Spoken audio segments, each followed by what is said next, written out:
సందీపని గురుకులం దీని అర్థం ఏంటి? సాందీపని గురుకులం ఉజ్జయిన్లో శ్రీకృష్ణ పరమాత్ముడు చదువుకున్నాడు. అందుకని కృష్ణుడు చదువుకొని అతని ధర్మాన్ని దేశాన్ని రక్షించాడు. గురుకులంలో అతను 12 ఏళ్లుగా అతను బ్రహ్మచర్యాన్ని స్వీకరించి ఉపనయనం చేస్తాం అందరికీ. ఇక్కడ వచ్చిన తర్వాత వాళ్ళ పుట్టుకతో సంబంధం లేకుండా అందరికీ ఉపనయనం ఉంటుంది.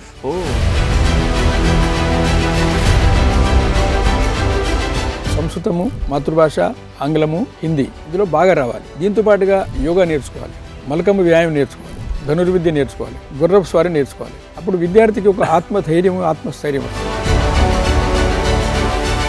అసలు ఏంటంటే వేదిక అనేది పూజ, పునస్కారము, మంత్రాలు అనే ఒక బ్రహ్మ సమాజంలో ఉంది. అది తప్పదు. వేదిక విద్యలో ధర్మము, సంస్కృతి, ప్రకృతి పట్ల ఉండేటువంటి బాధ్యత, సంగీతము, సాహిత్యము ఇవన్నీ వేదిక విద్యలో ఉన్నాయి.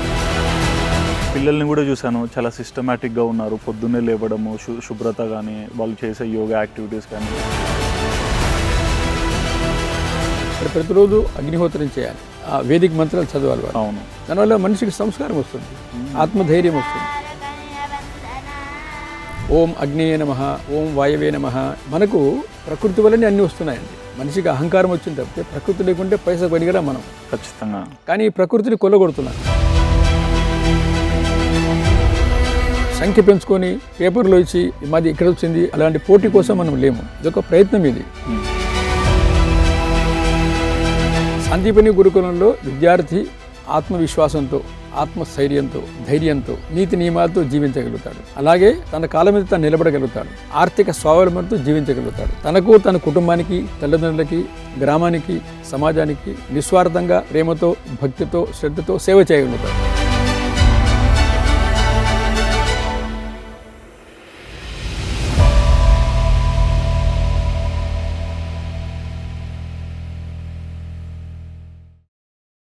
నమస్కారం అండి. నమస్తే. ఎలా ఉన్నారు? బాగున్నారా? బాగున్నాను సార్. పొద్దున్న నుంచి ఇక్కడ చాలా విషయాలు చూసాము. ఆ చిన్నారులు యోగా చేయడం కానీ, ఫుడ్ కానీ, వాళ్ళ క్లీనింగ్, శుభ్రత కానీ, ఇతర యాక్టివిటీస్ అన్నీ కూడా గమనిస్తూనే వస్తున్నాం. ఇవన్నీ కూడా ఏ ఆలోచన నుంచి మొదలయ్యాయంటే దాని సందర్భం మీరే కనిపించారు. సో శ్రీ ఏకలవ్య గ్రామీణ వికాస్ ఫౌండేషన్ గురించి కానీ, ఈ సందీపని గురుకులం గురించి కానీ మీరు ఏం చెప్తారు? ఏకలవ్య గ్రామీణ వికాస్ ఫౌండేషన్ మన గ్రామాల సరైన అభివృద్ధి కోసం సంకల్పం చేసి ప్రారంభమైంది. గ్రామాలలో వ్యవసాయం ఆధారంగా కుటీర పరిశ్రమలు ఇవి మన దేశంలో ఉండేవి. కుటీర పరిశ్రమలు ధ్వంసం అయిపోయాయి. వ్యవసాయం కూడా దెబ్బతిన్నది. అవును. కాబట్టి రైతు కార్మికులు ఇద్దరు గ్రామాల్లో వృత్తుల వాళ్ళు గౌరవంగా బతకాలంటే మళ్ళీ వ్యవసాయంలో మార్పు రావాలి. ఆ దృష్ట్యా మొదటి ఆలోచన ప్రారంభమైంది. అంటే గ్రామీణ రైతులు వ్యవసాయ ఉత్పత్తుల యొక్క వాల్యూ ఎడిషన్, దాని యొక్క మార్కెటింగ్, వీటి ద్వారా రైతులకు లాభం కలగాలి అనే ఉద్దేశంతోనే ఈ ఫౌండేషన్ ప్రారంభమైంది. ఓకే. ఆ దృశ్యాన్ని ఇక్కడ ఈ 100 ఎకరాలని స్థలాల్ని ప్రజల సహకారంతో ఫౌండేషన్ పెద్దలందరూ దీన్ని కొన్నారు మొత్తం అంతా కూడా. అందులో అంతర్భాగంగానే గురుకులం విశేషంగా ఏమిటంటే ఇవాళ BSc, MSc, BSc agriculture, engineering వీళ్ళంతా పాస్ అయిన తర్వాత కూడా ఒకవేళ ఉద్యోగం దొరకలేదనుకోండి, వాళ్ళు డిప్రెషన్కి వెళ్ళిపోతున్నారు, ఏం చేయలేకపోతున్నారు. ఒకటేమో ఆత్మస్థైర్యం లేదు, ఆత్మ వికాసం తగ్గుతుంది. అవును. ప్రత్యక్షంగా బీఎస్సీ అగ్రికల్చర్ పాస్ అయిన తర్వాత వ్యవసాయం చేయడం తెలియదు వాళ్ళకు. ఆఫీసర్ ఉద్యోగం దొరికితే మంచిదే. కాబట్టి అప్పుడు ఏం ఆలోచన వచ్చిందంటే, ఒక స్వామీజీ మహారాష్ట్ర ఉన్నారు కొల్హాపూర్లో. ఓకే. వారి ఆలోచన ఏమిటంటే 12 ఏళ్ళు ఈ గురుకులంలో చదువుతారు వాళ్ళు. 12 ఏళ్లలో సంస్కృతము, మాతృభాష, ఆంగ్లము, హిందీ ఇందులో బాగా రావాలి. దీంతో పాటుగా యోగా నేర్చుకోవాలి, మలకమ్మ వ్యాయామం నేర్చుకోవాలి, ధనుర్విద్య నేర్చుకోవాలి, గుర్రపు స్వారీ నేర్చుకోవాలి. అప్పుడు విద్యార్థికి ఒక ఆత్మధైర్యము, ఆత్మస్థైర్యం వస్తుంది. అవును. దీంతో పాటుగా మనకు ఉండేటువంటి లెక్కలు, భూగోళము, సైన్స్ ప్రయోగశాల ఇవన్నీ నేర్చుకోవాలి. నేర్చుకుంటూ చతుషష్ఠి కళలు మన సమాజంలో ఉన్నాయి. అంటే లోహం మీద ఉంది, అంటే ఐరన్ మీద ఉంది, వడ్రంగి మీద ఉంది, ఇంజనీరింగ్ మీద ఉంది, ఫ్యాబ్రికేషన్ ఉంది, ఇవన్నీ ఉన్నాయి. ఇంతకుముందు ధాతు శాస్త్రం ఉంది. ఇందులో ఒక 4-5 కళల్లో అబ్బాయి యొక్క అభిరుచిని బట్టి అతన్ని వికసింపచేయాలి, ఒత్తిడి చేయకూడదు. కాబట్టి ఇక్కడ ఇది ఒక చిన్న వినయపూర్వక ప్రయత్నం, హంబుల్ బిగినింగ్. ఇది మెల్లమెల్లగా ఇవాళ 4, 5, 6 క్లాస్ ఉంది. మ్మ్. అక్కడ కొల్హాపూర్లో స్వామీజీది ఇవాళ 11 ఏళ్ళు అయింది. ఓకే. అక్కడ యువతులు ఇది పెద్ద మఠం అది. మ్మ్. ఇలా కళలు నేర్చుకోవాలి వీళ్ళు. నేర్చుకొని వీరు ఎంటర్ప్రైనర్ కావాలి, కుటీర పరిశ్రమను స్థాపించాలి. నేమేమిటంటే వీళ్ళెవరూ ఉద్యోగానికి వెళ్ళకూడదు, మ్మ్. వీళ్ళు ఉద్యోగాలు ఇవ్వాలి. ఓకే. మళ్ళీ సమాజం మీద భారం అయిపోతుంది. ఉద్యోగాలు కూడా పట్టణాలకు పరిగెత్తకూడదు. వీళ్ళు గ్రామాల్లో ఉంటూనే వీరు చిన్న చిన్న పరిశ్రమలు ఇస్తారు. ఉదాహరణకి ఆవు మూత్రం ద్వారా, దేశీయ ఆవు మూత్రం ద్వారా ఫినాయిల్ తయారవుతుంది. మ్మ్. ఫినాయిల్ వల్ల రైతుకు డబ్బు వస్తుంది, రైతు కార్మికుడికి డబ్బు వస్తుంది. ఇవాళ ఫినాయిల్ కంపెనీ నుంచి మనం కొంటున్నాం. ఈ దేశంలో ఫినాయిల్ 140 కోట్ల మంది వాడతారు. మ్మ్. మ్మ్. అట్లాగే పండ్ల పొడి 140 కోట్ల మంది వాడతారు. అవును. షాంపూ 140 కోట్ల మంది వాడతారు. ఇవన్నీ ఒక హైదరాబాద్ కంపెనీయో, ఢిల్లీ కంపెనీయో, బొంబాయి కంపెనీ, లండన్ కంపెనీ చేస్తుంది. ఇట్లా ఒక సుమారుగా 40 వస్తువులు ఉన్నాయి. మ్మ్. మ్మ్. మ్మ్. కాబట్టి 140 కోట్ల మంది డబ్బు హైదరాబాద్కో లండన్కి వెళ్తుంది. కాదు, హైదరాబాద్ లండన్ డబ్బు గ్రామానికి రావాలి. మ్మ్. అందుకని ఇక్కడ షాంపూ తయారవుతుంది. ఇప్పుడు ఈ విద్యార్థులు ఇవన్నీ నేర్చుకుంటారు. ఈ షాంపూ కానీ వీటన్నింటిని తయారు చేయడం నేర్స్తాం. 7, 8వ క్లాస్ వచ్చిన తర్వాత నేర్పుతాం మనం. దీంతో పాటుగా ఈ 4 కళల్లో, అది ఫ్యాబ్రికేషన్ కావచ్చు, మెకానికల్ కావచ్చు, ఫార్మసీ కావచ్చు, వీటిలో నేర్పిస్తాం మనం. మ్మ్. అందుకని టాటాతో మనకి ఎంఓయూ ఉంది. రేపు ఐఐటితో కూడా చేయబోతున్నాం. ఓకే. ఇంకో కొంతమంది ఇక్కడ నవభారత్ అలయన్స్ వాళ్ళందరూ మనకు సహకరిస్తున్నారు. మ్మ్. ఇలా వీళ్ళందరికీ సహకారంతో విద్యార్థులు ఇవాళ ఇది ఎంటర్ప్రినర్స్ స్టార్టప్ అంటున్నారో వాళ్ళు తయారు కావాలి. మ్మ్. ఇప్పుడు అట్లాగే గురుకులంలో విద్యార్థులకు ఫీజు లేదు. అవును. వీళ్ళు బిదవాళ్ళు కాదు, లెక్చరర్స్ పిల్లలు ఉన్నారు, ఓకే. సాఫ్ట్వేర్ వాళ్ళ పిల్లలు ఉన్నారు. బిదవాళ్ళని కాదు, మ్మ్. చదువు అమ్మకూడదు, చదువు కొనకూడదు. ఇక్కడ సమాజం ఇస్తుంది. మ్మ్. అనేక మంది ఇప్పుడు మీ ఎండి గారు కూడా సహకరిస్తామన్నారు. సమాజం దీనికి సహకరిస్తుంది. అలా విద్యార్థులు, తల్లిదండ్రులు, మన గురుకులము, మన యాజమాన్యం కలిసి విద్యార్థులను వికసింపచేయాలి. మ్మ్. ఇది ఆ దృష్టితో గురుకులం ప్రారంభమైంది. ఓకే. అట్లాగే ఫౌండేషన్లో మెల్లమెల్లగా వనమూలికలతో ప్రోడక్ట్స్ తయారు చేయడం, మ్మ్. అందులో మనం విజయవంతమయ్యాం. చేయవలసింది చాలా ఉంది. బట్ ఇలాంటి ఒక సిస్టమ్ని రన్ చేయాలంటే కొంచెం సొసైటీ నుంచి కూడా ఒక మంచి సపోర్ట్ కావాలి, అండ్ వేదిక్ దాని మీద కూడా ఒక మంచి అవగాహన ఉండాలి కదా. మరి ఇవన్నీ ఇక్కడ అంటే అన్నీ ఏర్పాటు చేసి మొత్తం సెట్ చేయడానికి మీకు ఎంత సమయం పట్టింది? ఇది 2015-16లో ఈ స్థలం కొన్నారు మన వాళ్ళు. 17 తర్వాత మెల్లగా ఇక్కడికి రావడం ప్రారంభం చేశాం. 19లో పాలిటెక్నిక్ కాలేజ్ భవనం ప్రారంభమైంది. ఓకే. ఇక్కడ పాలిటెక్నిక్ అంతకుముందు జరిగింది, అక్కడక్కడ జరుపుతూ వచ్చాం. ఇక్కడ పాలిటెక్నిక్ కాలేజ్ భవనం 19లో ప్రారంభోత్సవం. అది మధ్యలో 2 ఏళ్ళు కరోనా వల్ల కొంత ఇబ్బంది పడ్డాం. కరోనా అయిపోయిన తర్వాత 2021 తర్వాత ఇప్పుడు ఈ 3-4 ఏళ్లలో 3.5 సంవత్సరాలు అయింది. మిగతా అంతా కూడా మెల్లగా వికసించింది. ఓకే. అండ్ బేసిక్గా అంటే సందీపని గురుకులం, దీని అర్థం ఏంటి? సాందీపని మహర్షి. సారీ, ఓకే, సాందీపని మహర్షి. సాందీపని గురుకులం ఉజ్జయిన్లో శ్రీకృష్ణ పరమాత్ముడు చదువుకున్నాడు. ఓకే. అందుకని కృష్ణుడు చదువుకొని అతను ధర్మాన్ని, దేశాన్ని రక్షించాడు. కృష్ణుడు మళ్ళీ ఇంటికి వెళ్ళలేదు. అందుకని సాందీపని గురుకులం ఆ మహర్షి పేరుతో మనం పెట్టాము ఇక్కడ. అండ్ నేను ఇక్కడ కొంచెం ఎంక్వైరీ చేసినప్పుడు ఇక్కడ పిల్లలు చేరాలంటే తల్లిదండ్రులకు ఒక ఎంట్రన్స్ టెస్ట్ ఉంటుంది, పిల్లలకు ఒక ఎంట్రన్స్ టెస్ట్ ఉంటుంది, తర్వాత ఒక ఇంటర్వ్యూ జరిగి తర్వాత తీసుకుంటారు అన్నారు. ఏంటి ప్రాసెస్? అంటే ప్రధానంగా ఏమిటంటే తల్లిదండ్రులకి పిల్లల మీద ప్రేమ ఉంటుంది, అది వ్యామోహంగా ఉంటుంది. అవును. ఇక్కడ విద్యార్థులు చాలా బాగున్నారు, కానీ తల్లిదండ్రులు మాటికి ఇబ్బంది పెడుతుంటారు. మా పిల్లవాడిని చూడాలి, ఫోన్లో మాట్లాడాలి, అవసరం లేదు. కాబట్టి తల్లిదండ్రులను అడిగి, అంటే ఇంట్లో అల్లరి చేస్తాడు కాబట్టి మా దగ్గర పంపితే ఇది రెసిడెన్షియల్ స్కూల్ కాదు, ఇది కోచింగ్ క్లాస్ కాదు. ఇది గురుకులంలో అతను 12 ఏళ్ళుగా అతను బ్రహ్మచర్యాన్ని స్వీకరించి ఉపనయనం చేస్తాం అందరికీ. ఇక్కడ వచ్చిన తర్వాత వాళ్ళ పుట్టుకతో సంబంధం లేకుండా అందరికీ ఉపనయనం ఉంటుంది. సో ఉపనయనం అయిన తర్వాత వాళ్ళు ఎంతో శ్రద్ధగా నేర్చుకుంటారు. కానీ తల్లిదండ్రులు సాధారణంగా ఏమిటంటే ఆ ప్రేమ వల్ల, వ్యామోహం వల్ల, కాబట్టి ఇంటర్వ్యూ వాళ్ళకి మనం ఎవరిని బలవంతం చేయడం లేదు, ఇది బలవంతం కాదు. రెండోది సంఖ్య పెంచుకొని పేపర్లో ఇచ్చి మాది ఇక్కడ వచ్చింది అలాంటి పోటీ కోసం మనం లేము. ఇదొక ప్రయత్నం ఇది. ఎందుకంటే విద్యార్థులు సాధన చేయాలి, విద్యార్థులు సాధన చేస్తూ ఫ్యాకల్టీ వాళ్ళు కూడా సాధన చేయాలి, తల్లిదండ్రులు సహకరించాలి. అట్లాగే విద్యార్థులకి మౌలికమైన స్టాండర్డ్ లేకపోతే, అంటే ఇంట్లో చదువుకోరు కాబట్టి, అల్లరి చేస్తారు కాబట్టి వాళ్ళని బాగు చేయడం కోసం ఈ రెసిడెన్షియల్ స్కూల్ కాదు ఇది. ఇది గురుకులం. ఎవరైతే విద్యార్థికి సాధన చేయాలని కోరిక ఉంటుందో, ఏ తల్లిదండ్రులకు ఉంటుందో వాళ్ళకి మాత్రమే ఉంటుంది. అందుకని ఎంట్రన్స్ పరీక్ష, ప్రవేశ పరీక్ష, తల్లిదండ్రులకు ఇంటర్వ్యూ, ఇన్ని చేసినప్పటికీ తల్లిదండ్రుల నుంచి వచ్చే ఇబ్బందులు ఉంటూనే ఉంటాయి. కానీ మెల్లమెల్లగా కౌన్సిలింగ్ చేస్తూ మన వాళ్ళు ముందుకెళ్తున్నారు. అండ్ ఇప్పుడు ఎక్కువ మందిని మీ మాటలలో చూసుకున్న మోడర్న్ ఎడ్యుకేషన్కి చాలా ప్రిఫరెన్స్ ఇస్తున్నారు. వేదిక్ కూడా చాలా ఇంపార్టెంట్ అని మీలాంటి ప్రముఖులు చెప్తే తెలుసుకుంటున్నారు. కానీ మన నేల ఎక్కువగా వేదికే కొంచెం బాండింగ్ ఎక్కువగా ఉంటుంది. సో ఈ రెండింటిని ఎలా బ్యాలెన్స్ చేయాలంటారు? అసలు ఏంటంటే వేదిక అనేది పూజ పునస్కారము మంత్రాలు అని ఒక భ్రమ సమాజంలో ఉంది. అది తప్పది. వేదిక విద్యలో ధర్మము, సంస్కృతి, ప్రకృతి పట్ల ఉండేటువంటి బాధ్యత, సంగీతము, సాహిత్యము ఇవన్నీ వేదిక విద్యలో ఉన్నాయి. అవును. లోహ విద్య ఉంది. కానీ ఆంగ్లేయులు వచ్చిన తర్వాత మేఘాలయ విద్యా విధానం వల్ల ఒక భ్రమ ఏర్పడింది. అవును. వేదిక అంటే అతని పూజారి కోసమైనది. వైదిక కర్మకాండ ఉండొచ్చు, కానీ వైదిక కర్మకాండతో పాటుగా వేదంలో ఇప్పుడు సామవేదం ఉంది, అందులో సంగీతం ఉంది, అద్భుతమైన సంగీతం ఉంది. అలాంటి అన్ని విద్యలు ఉన్నాయి. కాబట్టి వైదిక విద్య అంటే ఏమిటంటే, భారతీయ విద్య ఏమిటంటే వ్యక్తికి భూమి పట్ల, కుటుంబం పట్ల, పర్యావరణం పట్ల శ్రద్ధ కలగాలి. వ్యక్తికి తన కాలం మీద తాను నిలబడడం కోసం వ్యవసాయం తెలియాలి. వ్యవసాయం ఆధారంగా అనేక కుటీర పరిశ్రమలు ఉన్నాయి. ఇప్పుడు నేను ఇది చూడండి, ఇది మణిపూర్లో తయారు చేసింది. ఇది ఓకే, మన ఇండియన్ బ్రాండ్. మణిపూర్లో తయారు చేసింది. ఎంత బాగుంది చూడండి. ఇది మణిపూర్లో మహిళలు అగ్రికల్చర్ యూనివర్సిటీ ఉంది అక్కడ మణిపూర్. ఓకే, వాళ్ళ దగ్గర తయారు చేసింది, మహిళల ద్వారా తయారు చేసింది. సో ఇంత గొప్పతనం మన దగ్గర ఉంది. ఇప్పుడు ఇదే మీరు బొంబాయికి వెళ్తే 8,000 పెట్టి కొంటారు. అది మోడర్న్ అవుతుంది. ఇది మణిపూర్లో తయారు చేస్తే ఇది మోడర్న్ కాదు. ఈ భ్రమ మన సమాజంలో ఉంది. కాబట్టి మనము వేదిక విద్య, ఆధునిక విద్య అంటే మనంతా ఆధునికమే.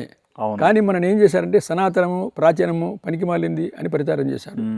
మన చదువుకున్న వాళ్ళు చాలామంది నమ్మేశారు. ఇప్పటికీ ఆ మానసిక బానిసత్వం కొనసాగుతుంది. అందులోంచి బయటపడాలి.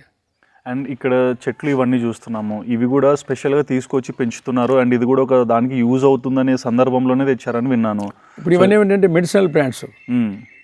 ఇప్పుడు ఇది రోజ్మేరీ ఉందనుకోండి. అవును. ఈ రోజ్మేరీ 12,000 రూపాయలకి లీటర్ అండి ఇప్పుడు.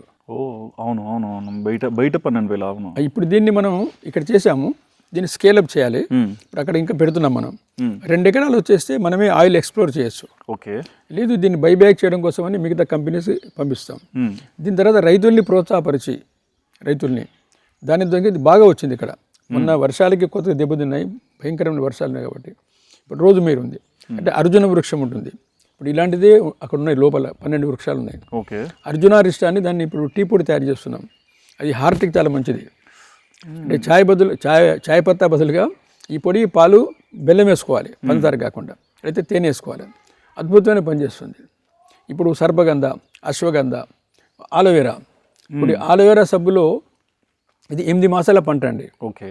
ఆలోవేరాతో జెల్లీ తయారు చేస్తారు, జ్యూస్ తయారు చేస్తారు. ఇప్పుడు మనం సబ్బు తయారు చేస్తున్నాం.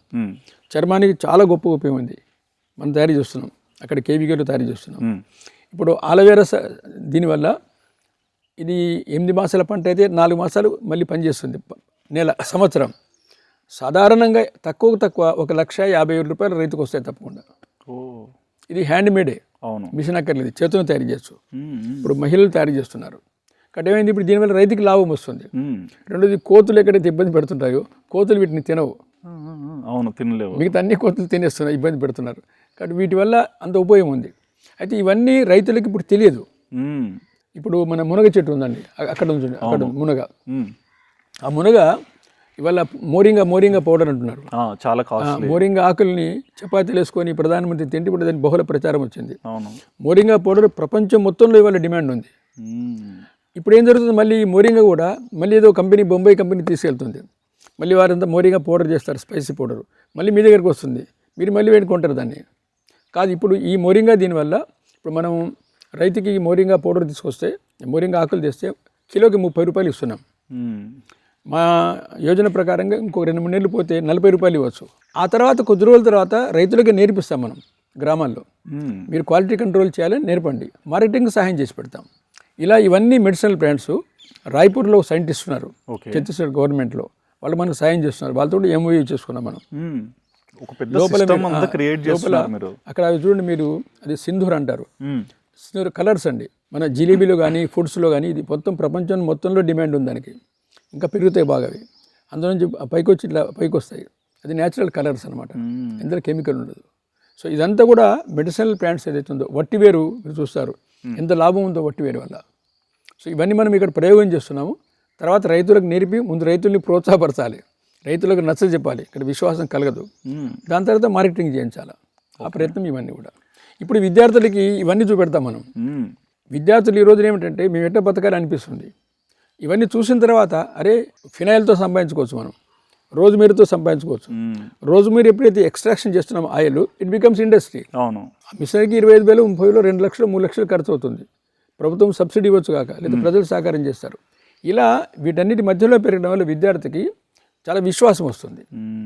అండ్ పిల్లల్ని కూడా చూశాను, చాలా సిస్టమేటిక్గా ఉన్నారు. పొద్దున్నే లేవడము, శుభ్రత కానీ, వాళ్ళు చేసే యోగా యాక్టివిటీస్ కానీ, ఇవన్నీ అంటే ఈ ఆర్డర్లో పెట్టేసుకుంటూ వచ్చారు కదా. ఎందుకు ఒక ఆర్డర్ ఇది తీసుకున్నారు? అంటే సహజం ఇది. ఇప్పుడు విద్యార్థులు ఉదయం పూట లేవడము, వ్యాయామం చేయడము, యోగా చేయడం సహజంగా రావాలి. అవును, మన ఇళ్లలో అలవాటు తప్పిపోయింది. అంటే హోమం ఇట్లాంటివి కూడా వచ్చాయి. యజ్ఞం ఏమిటంటే వాళ్ళు ఉపనయనం చేసుకున్నారు, ఇక్కడ ప్రతిరోజు అగ్నిహోత్రం చేయాలి, వేదిక మంత్రాలు చదవాలి వాళ్ళు. దానివల్ల మనిషికి సంస్కారం వస్తుంది, ఆత్మధైర్యం వస్తుంది. మన ప్రాచీనమైన భారతీయ ఇప్పుడు ఓం అగ్నియే నమః, ఓం వాయవే నమః, ఇవన్నీ ఏంటంటే అగ్ని పంచమహాభూతాలని చేయడం. అట్లాగే సూర్య భగవానుని తలుచుకోవడం. మనకు ప్రకృతి వల్లనే అన్నీ వస్తున్నాయండి. మనిషికి అహంకారం వచ్చింది తప్పితే ప్రకృతి లేకుంటే పైసకు పనికిరాం మనం. ఖచ్చితంగా పైసకు పనికిరాం అసలు. కానీ ప్రకృతిని కొల్లగొడుతున్నారు. ప్రకృతిని వాడుకోవాలి తప్పితే కొల్లగొట్టకూడదు. అవును, nurture the nature, don't exploit the nature అని చెప్తున్నారు. కానీ ప్రకృతి మన యొక్క అవసరాలు తీరుస్తుంది, కోరికలు తీర్చలేదు. ఖచ్చితంగా nature will fulfil the needs of the humanity but not the greed. ఇప్పుడు మనిషి తన యొక్క దురాశ కోసమని, స్వార్థం కోసమని, భోగం కోసమని ప్రకృతిని కొలగొడుతున్నాడు. కాబట్టి దీంట్లో ఓం జౌ శాంతి, అంతరిక్షం శాంతి, ఇవన్నీ పృథివీ శాంతి, ఆపశాంతి, భూమికి శాంతి కలగాలి, జలానికి శాంతి కలగాలి, ఆకాశానికి శాంతి కలగాలి. ఇవన్నీ విద్యార్థులకి నేర్పుతున్నా కొద్దీ ఆ దృష్టి ఏర్పడుతుంది సాధారణంగా. అండ్ గోశాల మాల్ పెట్టారు కదా, సో గోశాల గురించి ఎందుకు అంటే ఏం చెప్తారు? ఇప్పుడు గోశాల దేశీయ ఆవు ఏదైతుందో, భూమి సస్యశ్యామల కావాలంటే ఆవు పేడ ద్వారా అవుతుంది. ఆవు పేడలో భూమికి అయితే మైక్రోబ్స్ కావాల్సి వస్తుందో అవన్నీ కొన్ని ఒక 10 గ్రాముల ఆవు పేడలో కొన్ని కోట్ల మైక్రోబ్స్ ఉంటాయి. అవి మర్చిపోయారు. కాబట్టి గోశాల ద్వారా ఆవు ప్లస్ భూమి సంబంధం ఉంది. ఆవు యొక్క పాల ద్వారా మనిషికి సంబంధం ఉంది. ఆవు యొక్క మూత్రం ద్వారా మనిషికి సంబంధం ఉంది. ఇది పరస్పర పూరకమైంది. కాబట్టి ఇప్పుడు దేశీయ ఆవులు పోయి జెర్సీ వచ్చేసాయి. అన్ని అవలక్షణాలకి కారణం జెర్సీ ఆవు. అయితే ఏం చెప్తారంటే పాలు దొరకమంటుంటారు. పాలు దొరుకుతాయి. జెర్సీ ఆవుకు చేసే పోషణ మన ఆవుకు చేస్తే ఆవు కూడా పోషణ కలుగుతుంది. అవును, అందుకని గోశాల. అయితే గోశాలలో వెంటనే గోశాల నడపడానికి డబ్బు సరిపోదు ఇప్పుడు. కానీ గోశాల నుంచి ఆవు పాలు ఇవ్వకపోయినప్పుడు కూడా ఆవు మూత్రం, ఆవు పేడ, గోబర్ గ్యాసు. ఇప్పుడు 2-3 ఆవులు ఉంటేనండి, పాలు ఇవ్వకపోయినప్పుడు కూడా గోబర్ గ్యాస్ పెడితే ఇంట్లో 5గురికి వంట గ్యాస్ వస్తుంది, ఇంట్లో 5గురికి కరెంట్ వస్తుంది, బిజిలీ వస్తుంది, 5 ఎకరాలకి మన ఎరువు వస్తుంది. సుమారుగా 3 ఆవులు ఉంటే నెలకు 10,000 రూపాయలు ఫినాయిల్తో వస్తుంది. ఇంకేం కావాలి చెప్పండి? అయితే ఇవన్నీ ఏంటంటే చేయాలి, కష్టపడాలి. అవును, ఇప్పుడు ఏమైందంటే కష్టపడకపోవడం అలవాటు అయిపోయింది. ఈజీ వ్యవసాయం అంటే కష్టపడకపోవడము. రెండోది వ్యవసాయానికి గౌరవం లేదు సమాజంలో. అవును, తగ్గింది. ఇప్పుడు మీరు వ్యవసాయం చేస్తున్నారంటే మీకు అమ్మాయి ఎవరు పెళ్లి చేసుకోదు అసలు. ఇది దురదృష్టం కదా. కారణం ఏంటంటే అర్బనైజేషన్ అనేది ఒక కర్స్ మన సమాజానికి, మన దేశానికి, ప్రపంచానికి కూడా. కాబట్టి మహానగరాల్లో వెళితేనే ఉంటుంది అని ఒక భ్రమ ఉంది. అక్కడ గాలి, వెలుతురు ఏమి దొరకడం లేదు. అయినప్పటికీ అలా పోటీ పడుతున్నారు. కాబట్టి వికాసం అంతా కూడా అర్బన్ ఓరియంటెడ్ అయింది. అది సరైన వికాసం కాదు. కొన్ని నగరాలు అవసరం ఉంటాయి.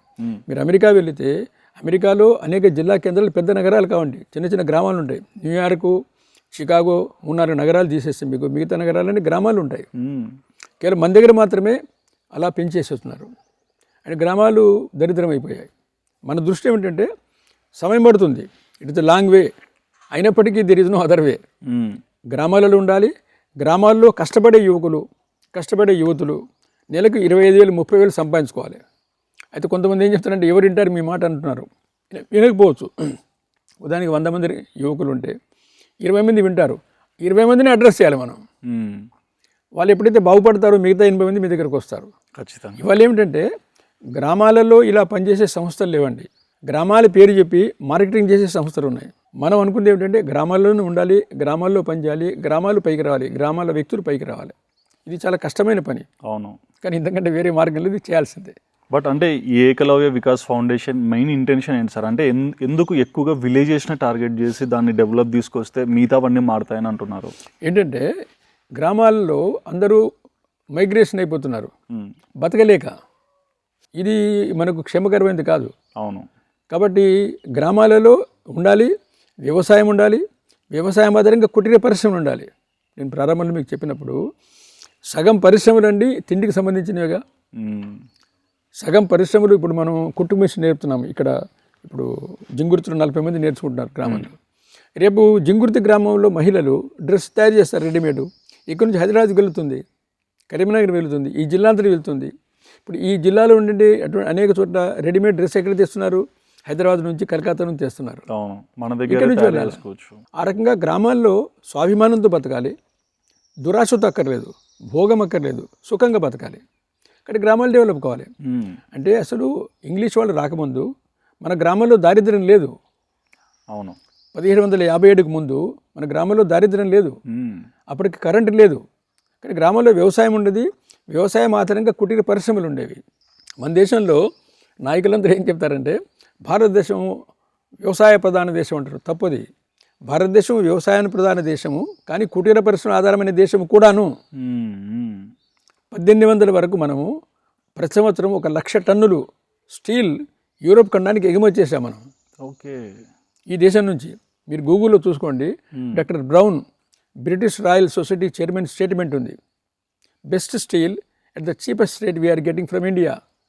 అత్యంత నాణ్యమైనటువంటి స్టీలు తక్కువ ధరకి మనకు భారతదేశం చూస్తుంది అనే ఆయన ప్రకటన స్టేట్మెంట్ ఉంది. మీరు చూడండి కావాలంటే.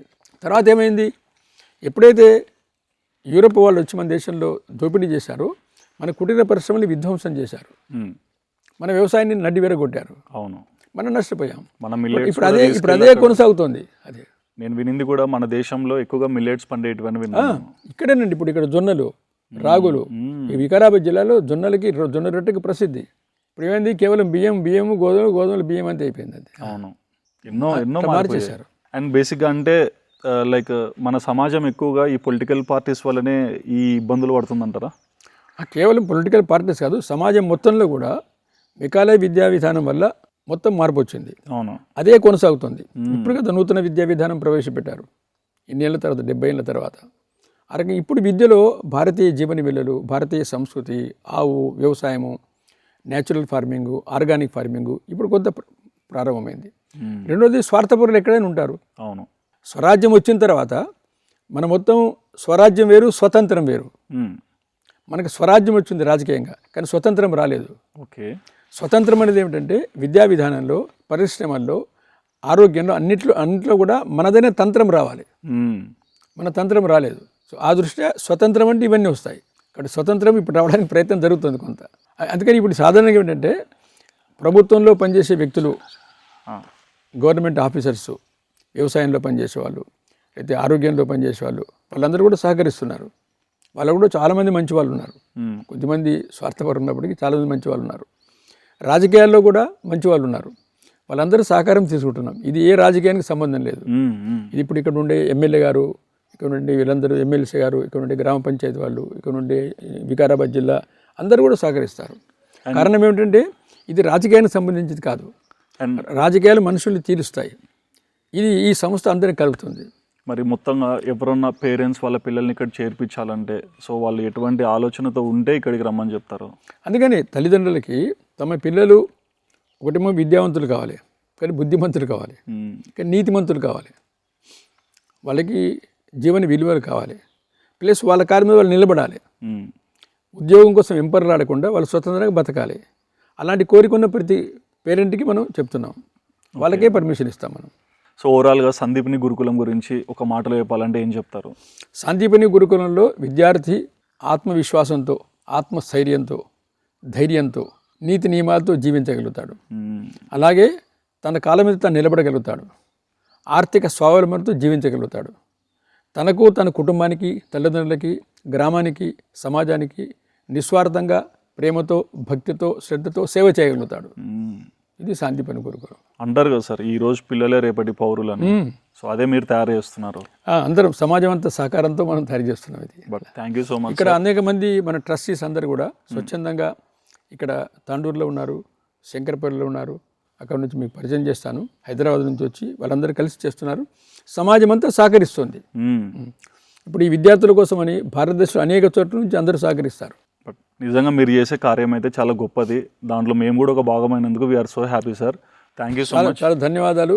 ఇది మనందరి పని, ఇది మా పని కాదు, ఇది మనందరిది. అవును, మనందరి సమిష్టి కృషి వల్లనే దేశం బాగుపడుతుంది. గ్రామాలు బాగుపడితే దేశం బాగుపడుతుంది, సమాజం బాగుపడితే దేశం బాగుపడుతుంది. ఇది మన ప్రయత్నం. సో చూసారు కదండి. సో పెద్ద ఆయన చెప్పిన మాటలు విన్నాక మీకు ఏమనిపించింది అండ్ మీ మనసులో ఏదైనా అభిప్రాయం ఉన్నా సరే మీ అభిప్రాయాన్ని తప్పకుండా కమెంట్ చేయండి. And please do subscribe our channel ఆదాన్ ఫర్ మోర్ అప్డేట్స్.